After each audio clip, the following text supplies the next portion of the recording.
Le principe des 3000 mondes en un instant de vie, ou Ichinen Sanzen, est l'un des principes les plus profonds du bouddhisme. Formulé par le grand maître Tiantai, fondateur de l'école bouddhique chinoise Tiantai, sur la base du Sutra du Lotus qui révèle le principe selon lequel tous les êtres peuvent manifester leur état de Bouddha. Tiantai systématisa la vie dans sa globalité dans ce principe, qui offre une vision synthétique de la façon dont se manifeste une vie individuelle dans ses multiples facettes et potentialités. Nichiren Daishonin a fondé sa doctrine sur ce principe essentiel, dont il dit qu'il est l'essence des enseignements exposés par le Bouddha de son vivant et le cœur même et l'essence de tous les sutras, dans Traité sur l'ouverture des yeux, écrit page 237. L'expression 3000 mondes recouvre les 4 concepts qui clarifient les différents aspects et phases de cette vie à chaque instant. Les 10 états, leur possession mutuelle, les 10 facteurs et les 3 niveaux d'existence. Donc 10 x 10 x 10 x 3, ce qui fait 3000 mondes.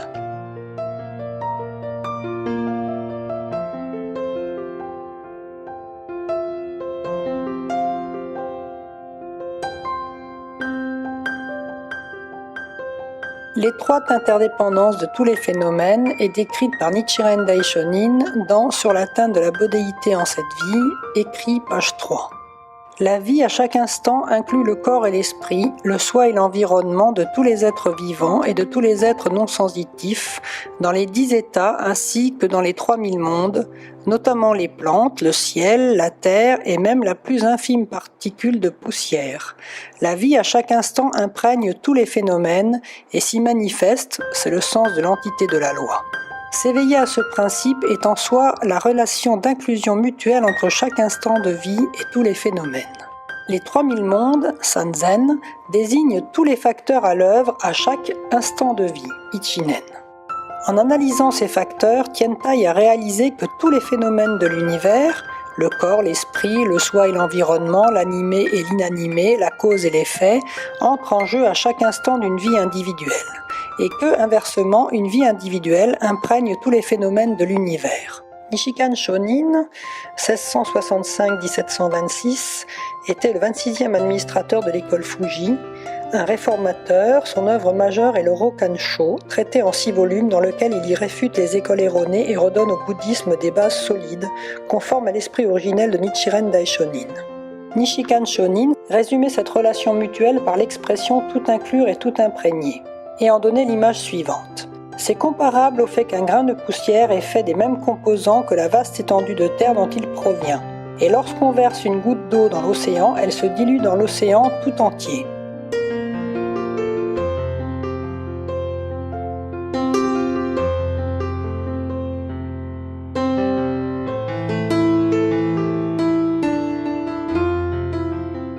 Tout inclure témoigne du potentiel illimité de la vie.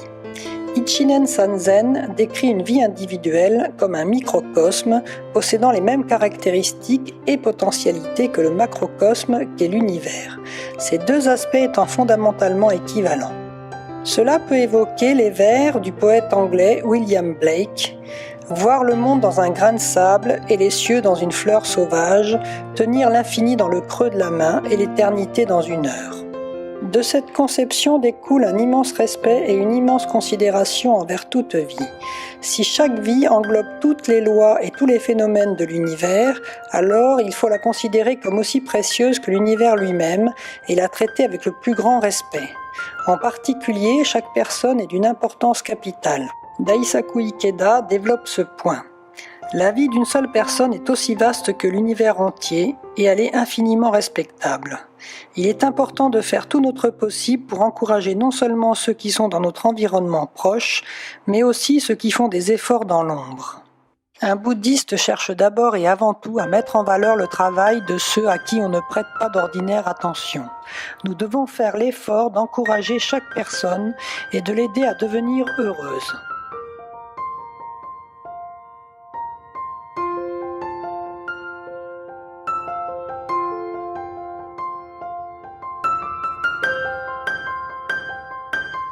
Tout imprégné signifie que lorsque notre détermination change, tout change. Le principe d'Ichinen Sanzen nous incite à aspirer à un idéal humaniste élevé et à adopter un mode de vie altruiste. Il offre un éclairage pénétrant sur la façon d'opérer une transformation profonde en soi et dans le monde. Puisque toutes les potentialités existent en nous, Sanzen, tout dépend de notre détermination intérieure au moment présent, Ichinen, pour manifester l'état de vie le plus élevé, la bouddhéité. Celle-ci, lorsqu'elle est activée, imprègne tous les phénomènes. Telle une onde se diffusant librement, elle touche et influence toutes les personnes qui se trouvent dans notre environnement. Celles-ci s'ouvrent alors naturellement à l'opportunité d'entamer leur propre révolution humaine jusqu'à ce que leur bouddhéité innée s'exprime à son tour. Cette réaction en chaîne se propage de l'individu à la famille et des voisins à la communauté, à une échelle toujours plus grande. Tout commence donc par notre aspiration profonde. Il faut ensuite s'armer d'une forte détermination et se lancer dans l'action. Tant que nous gardons la détermination de contribuer au bonheur d'autrui, alors l'état de Bouddha demeure le fil directeur de notre vie. Notre environnement s'imprègne de cette détermination et s'oriente petit à petit vers une direction positive. En définitive, Ichinen Sanzen offre une description détaillée de la façon dont une personne ordinaire peut, telle qu'elle est, manifester la bouddhéité dans sa vie. C'est le principe clé permettant d'atteindre la bouddhéité. Un homme du commun est un Bouddha et un Bouddha un homme du commun. C'est ce qu'il faut entendre par 3000 mondes en un instant de vie. Nichiren Daishonin, dans l'exil à Izu, écrit page 35.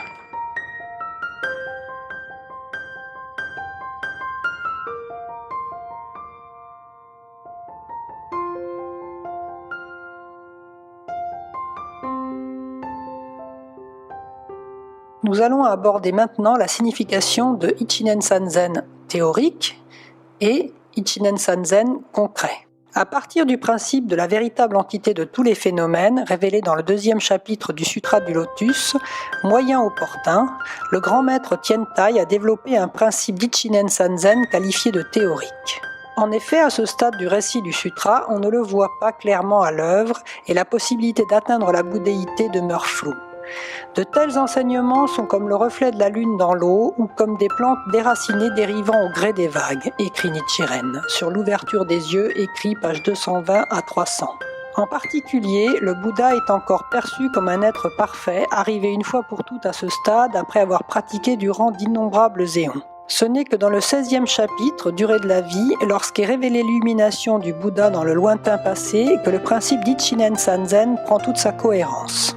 Car il devient alors évident que les 10 états sont simultanément présents dans la vie du Bouddha et que l'état de vie de la bouddhéité n'est nullement séparé des 9 autres. Autrement dit, un Bouddha est un être humain ordinaire et un être humain ordinaire possède de manière inhérente l'état de Bouddha. Le principe d'Ichinen Sanzen est ainsi confirmé à travers l'exemple de la vie de Shakyamuni et il est alors qualifié de concret. Sur cette base, Tiantai conçoit une méthode d'introspection appelée l'observation du cœur, Shikan, afin de parvenir à saisir les 10 états de vie en soi-même et d'atteindre l'éveil. Cependant, cette pratique, très ardue, reste peu accessible.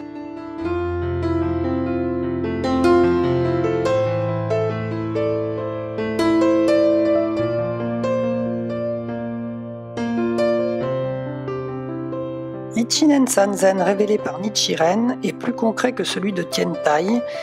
Nichiren Daishonin dit dans Le véritable objet de vénération, écrit page 381, manifestant une profonde compassion à l'égard de ceux qui ne peuvent appréhender le joyau de la doctrine des 3000 mondes en un instant de vie, le Bouddha l'enveloppa à l'intérieur des 5 caractères, Myoho Renge-kyo, puis il en orna le cou des ignorants de l'époque de la fin de la loi. C'est à Nichiren que revient la mission de forger un principe d'Ichinen Sanzen concret et accessible à tout un chacun. En se fondant sur la révélation du Bouddha éternel contenu dans le chapitre Durée de la vie, il interprète ce Bouddha comme l'expression de la grande vie de l'univers. Comme l'explique Daisaku Ikeda, les 2 principes d'Ichinen Sanzen, théorique et concret, reflètent tous deux la réalité des êtres individuels. Par contre, le principe implicite et ultime d'Ichinen Sanzen considère que tous les êtres dans chacun des 10 états comme l'expression d'un seul moment de la vie cosmique universelle et éternelle. Ce principe implicite d'Ichinen Sanzen est le véritable Ichinen Sanzen concret qui permet à tous les Bouddhas du passé, du présent et du futur de parvenir à l'illumination. Ichinen Sanzen enseigné par Nichiren décrit donc les 9 états aussi bien que l'état de Bouddha comme des manifestations en perpétuel mouvement de l'entité de la vie de l'univers ou Bouddha éternel. En d'autres termes, c'est le principe qui révèle la fondation commune à la vie de tous les êtres vivants. De plus, Nichiren a distillé l'essence de ce principe et l'a concrétisé sous la forme de Nam-myoho Renge-kyo.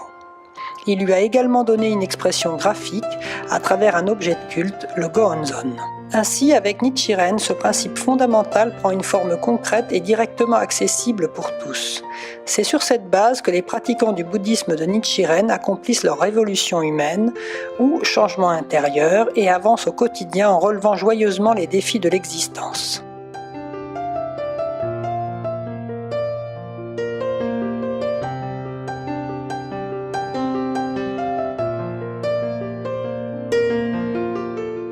Ichinen de Ichinen Sanzen désigne un instant de vie. Le nombre de 3000 mondes, Sanzen, est le résultat de 3 multiplications successives. Les 10 états multipliés par les 10 états, selon le principe d'inclusion mutuelle des 10 états, puis par les 10 modalités d'expression de la vie, puis par les 3 principes de différenciation ou domaines d'existence. On arrive au chiffre de 3000 mondes en partant des 10 états. Chacun des 10 états contenant en lui-même les 10 états, selon le principe d'inclusion mutuelle des 10 états, ce qui fait 100 mondes. Multiplié par les 10 modalités d'expression de la vie, cela fait 1000 mondes. Puis multiplié par les 3 domaines d'existence, cela conduit aux 3000 mondes. Ainsi, le principe Ichinen Sanzen est la synthèse d'analyse du processus de la vie envisagé de différents points de vue. Les 10 états, les 10 modalités et les 3 principes de différenciation.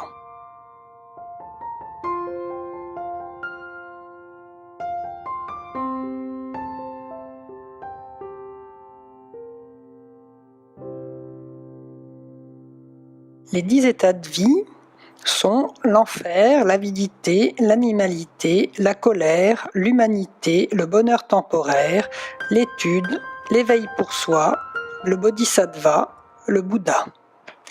On parle aussi parfois de 10 mondes qui sont alors énumérés comme suit. Le monde de l'enfer, le monde des esprits affamés, le monde des animaux, le monde des Ashuras, le monde des êtres humains, le monde des êtres célestes, le monde des auditeurs ou état d'étude, le monde des Bouddhas pour soi, éveil pour soi ou éveil personnel, le monde des bodhisattvas et le monde des Bouddhas.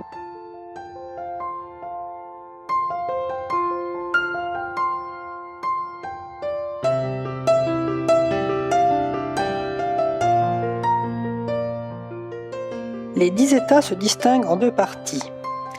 Les 6 premiers forment ce que l'on nomme les 6 voies inférieures qui comprennent les 3 mauvaises voies, elles correspondent aux états d'enfer, d'avidité et d'animalité, où les êtres sont ballottés par les désirs et les besoins instinctifs. Avec le 4e état, la colère, ils forment les 4 voies mauvaises en raison de la négativité destructrice qui les caractérise. Avec les états d'humanité et de bonheur temporaire, les 4 voies mauvaises forment les 6 voies inférieures communes à tous les êtres humains et se manifestant spontanément en réaction aux conditions extérieures. Les 4 derniers états, étude, éveil pour soi, bodhisattva et Bouddha, forment ce que l'on nomme les 4 nobles voies et correspondent à l'effort de vivre avec intégrité, liberté intérieure et compassion. Au sein de ces 4 nobles voies, l'état d'étude et d'éveil personnel sont regroupés sous le nom des 2 véhicules, parce qu'ils ne permettent qu'un éveil partiel basé sur la recherche d'un développement personnel.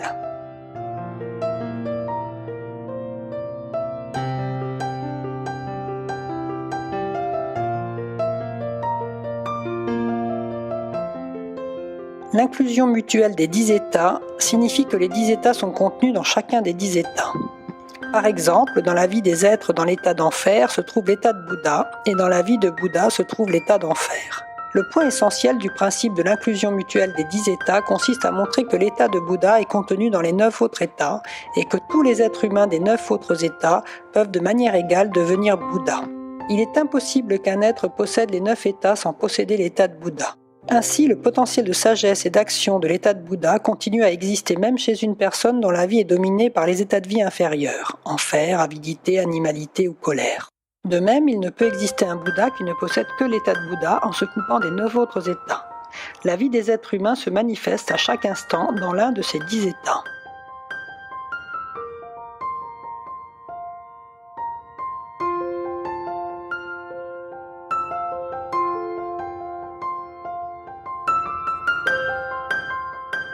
Chaque personne possède un état de vie dominant, l'un des 10 états qui constituent les fondations de sa vie. Lorsque l'état de Bouddha est éveillé, la sagesse, la vitalité et la compassion qui lui sont caractéristiques peuvent imprégner et transformer la façon dont des tendances a priori négatives se manifestent. Ces tendances négatives sont canalisées de façon constructive et viennent apporter leur formidable énergie dans la lutte contre une injustice et pour la transformation de la société humaine, par exemple. Il est possible de changer d'état dominant par l'entraînement bouddhique.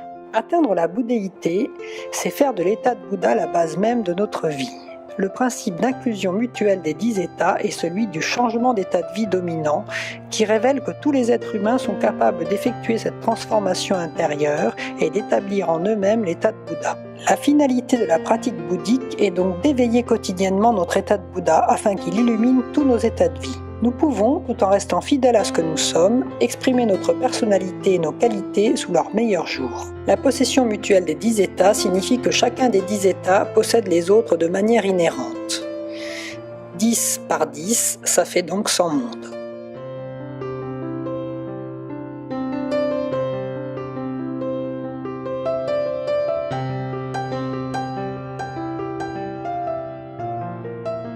Les 10 facteurs ou les 10 aspects. C'est un principe qui clarifie les 10 aspects ou 10 facteurs communs à toute vie, et ce, dans les 10 états.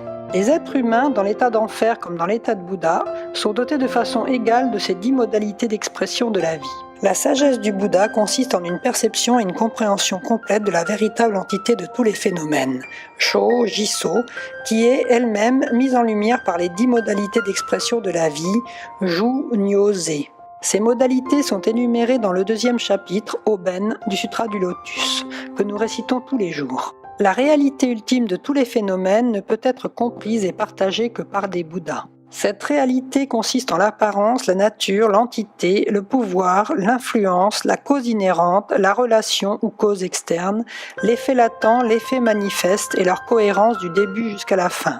Sutra du Lotus, volume 2, page 43.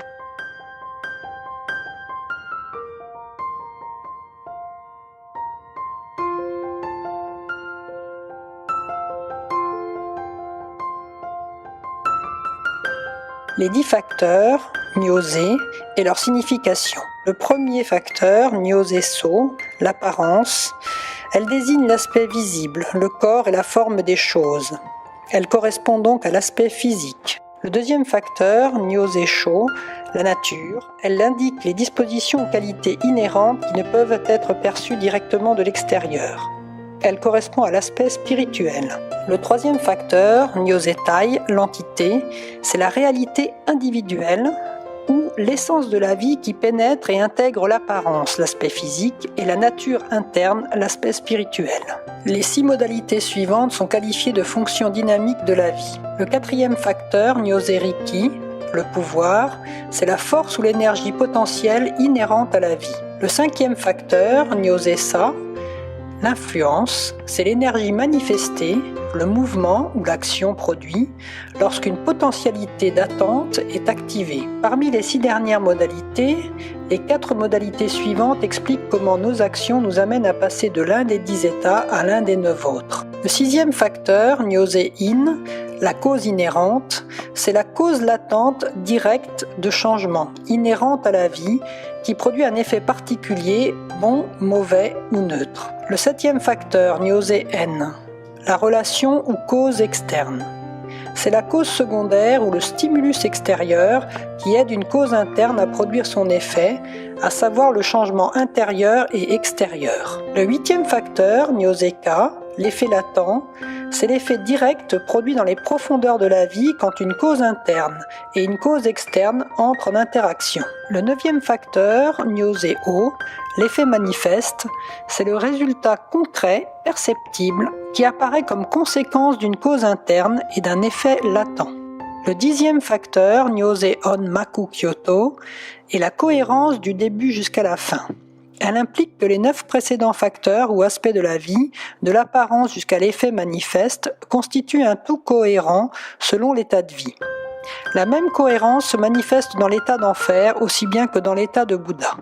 Tous les êtres des 10 états, de l'état de Bouddha jusqu'à l'état d'enfer, possèdent la structure commune des 10 modalités d'expression de la vie. Mais chaque modalité est caractérisée par l'état de vie dominant de la personne. Les 10 modalités d'expression de la vie correspondent aux 10 aspects revêtus par les êtres vivants dans les 10 états. 10 fois 10 fois 10 égale 1000 mondes.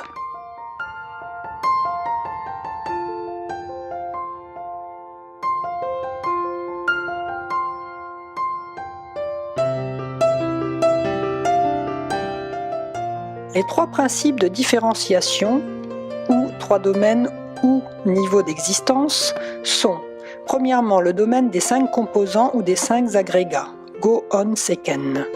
Deuxièmement, le domaine des êtres vivants, Shujo Seiken.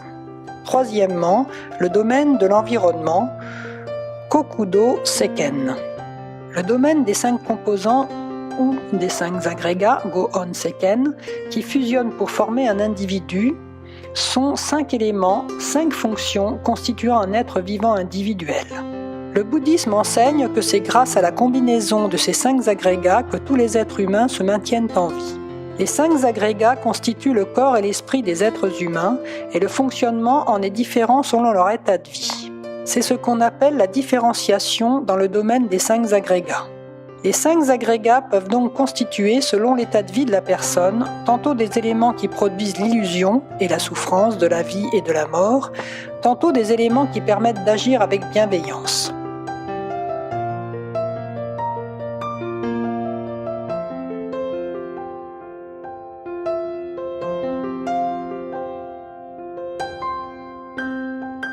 Pour récapituler, les 5 composants qui fusionnent pour former un individu sont, premièrement, la forme, c'est l'aspect physique, le corps.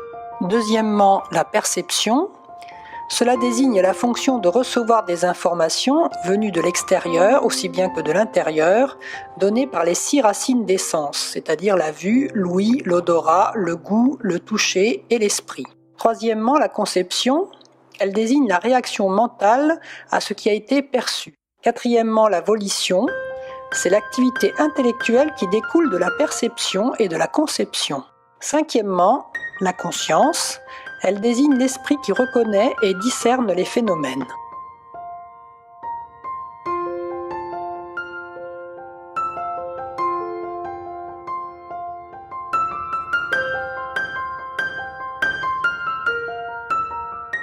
Le domaine des êtres vivants, Shujo Seiken, il consiste en individus formés par une union temporaire des 5 agrégats. Ces êtres diffèrent les uns des autres par leur état de vie dominant, chaque individu appartenant à l'un des 10 états. Lorsque l'on parle des êtres vivants, le Bouddha est aussi inclus. Nichikan Shonin dit que l'on peut désigner toutes les vies dans les 10 états comme tous les êtres vivants. Il écrit « L'état de Bouddha, c'est l'être vivant le plus noble ».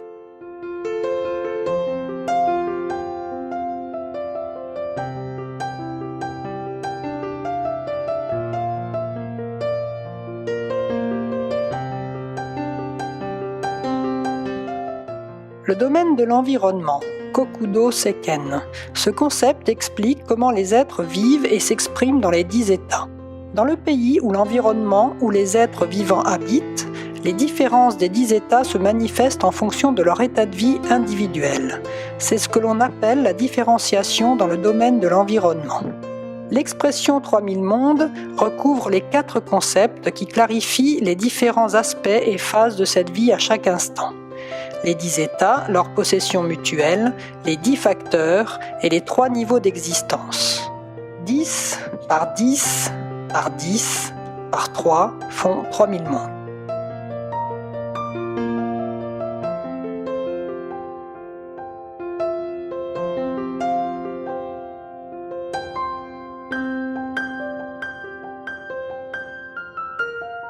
Concept et implication. Le principe des 3000 mondes en un instant de vie révèle la nature de la vie et de l'univers dans son ensemble, à savoir que tous les phénomènes et les forces qui régissent l'univers sont contenus dans un instant de vie, sans exception.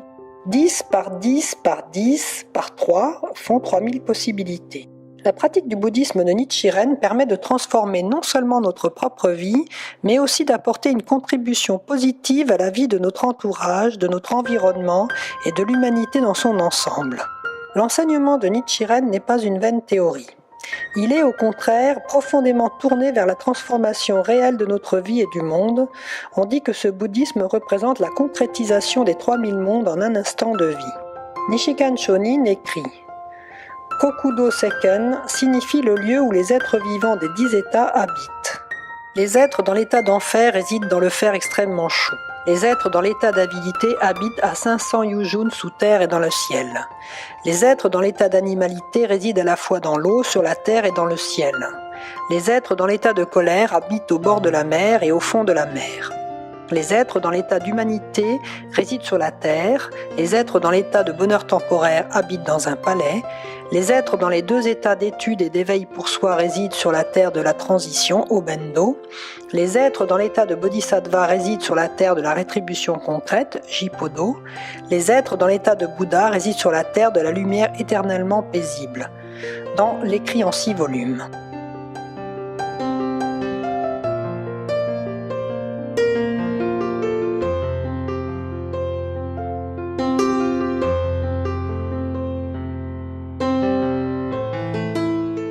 Pour mieux comprendre Ichinen Sanzen, il faut savoir que les rétributions karmiques du passé de chacun désignent notre état de vie actuel, qui est le résultat d'actions ou de causes antérieures créées par nos propres paroles, pensées et actions. Cet état de vie détermine notre vision et notre perception du monde extérieur. Nichiren écrit « Les esprits affamés perçoivent le Gange comme du feu, les êtres humains le perçoivent comme de l'eau, et les êtres célestes comme de l'amrita, de l'ambroisie, la boisson des dieux. Bien qu'il s'agisse toujours de la même réalité, elle apparaît différemment selon les rétributions karmiques du passé de chacun. » Nichiren Daishonin écrit, page 488. Pourtant, même dans ce monde troublé et corrompu, le bouddhisme découvre, au cœur de la vie humaine, le potentiel le plus élevé et le plus digne, la bouddhéité. La bouddhéité est difficile à décrire avec des mots. Contrairement aux 9 autres états, elle n'a pas d'expression concrète. C'est la fonction ultime de la vie qui oriente les 9 autres états dans la création de valeurs illimitées. Aussi douloureuse et difficile que soit notre vie quotidienne, quand nous faisons briller avec éclat le soleil dans notre cœur, nous pouvons surmonter toutes les sources d'adversité avec calme. Ce soleil intérieur correspond à l'état de Bouddha. La vie dans sa réalité contient toujours chacun des 10 états potentiels. Aucun des 10 états qui se manifestent dans notre vie à un moment donné ne demeure figé ou constant. Il change d'instant en instant. Le bouddhisme perçoit en profondeur la nature dynamique de la vie et l'explique par le principe de possession mutuelle des 10 états. Bien que notre vie aille et vienne d'un état à un autre au sein des 6 voies, nous pouvons activer la force de vie illimitée de la bouddhéité en concentrant notre esprit sur l'objet fondamental de vénération et en parvenant ainsi à faire fusionner la réalité et la sagesse. La fusion de la réalité objective ou vérité avec la sagesse subjective qui permet de manifester cette vérité. Cela désigne notre vie, sagesse, lorsqu'elle fusionne avec le Gohonzon, réalité ou vérité, et parvient ainsi à l'éveil ou bouddhéité. Changer notre tendance de vie essentielle signifie accomplir notre révolution humaine et transformer fondamentalement notre état de vie. Il s'agit de changer notre état d'esprit ou détermination à son niveau le plus profond. Le type d'existence que nous menons est déterminé par notre tendance de vie habituelle. Nichiren Daishonin écrit « Néanmoins, même la différence entre la doctrine des 3000 mondes en un instant de vie de l'enseignement théorique et celle de l'enseignement essentiel paraît presque insignifiante par comparaison avec l'enseignement ultime contenu dans les profondeurs du chapitre Durée de la vie, dans L'objet de vénération pour observer l'esprit », écrit page 356 à 385. Ainsi, du point de vue du bouddhisme de Nichiren, ce que l'on nomme Ichinen Sanzen concret est le principe révélé par Nichiren comme il l'explique ici. Il y a 2 manières de percevoir les 3000 mondes en un instant de vie. L'une est théorique et l'autre est concrète. Ce que Tiantai et Dengyo ont pratiqué était théorique, mais ce que je pratique aujourd'hui est concret. Ce que je pratique étant supérieur, les difficultés afférentes sont d'autant plus importantes. La doctrine de Tiantai et Dengyo était celle des 3000 mondes en un instant de vie de l'enseignement théorique, alors que la mienne est celle de l'enseignement essentiel. Dans Le traitement de la maladie, écrit page 1117 à 1123.